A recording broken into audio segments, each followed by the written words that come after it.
नमस्कार।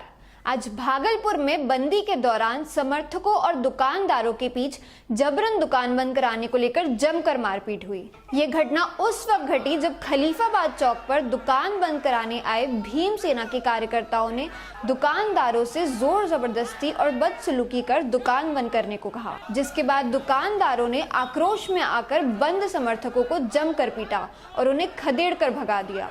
स्वर्ण आरक्षण और 13 पॉइंट रोस्टर के खिलाफ भीम सेना के कार्यकर्ता खलीफाबाद चौक पर पहुंचे, जहां उन्होंने जबरन सभी दुकानों के शटर गिराने शुरू कर दिए, जिसके बाद सभी दुकानदार एकजुट हो गए और बंद समर्थकों से भिड़ गए और से जमकर लाठियां चली और अंत में दुकानदारों ने बंद समर्थकों को खदेड़ दिया। पूछे जाने पर व्यापारियों ने बताया कि उन्हें इस बंदी की कोई जानकारी नहीं थी।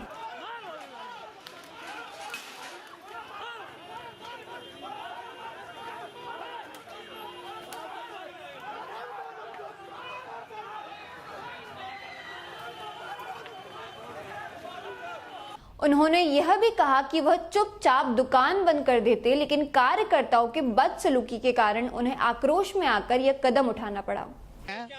हम दुकान खोल के हम अपने 11 बजे दुकान खोला, देखा कोई बंद कराने नहीं आया, सारी दुकान खुल गई तो हमने भी अपना शॉप खोल लिया।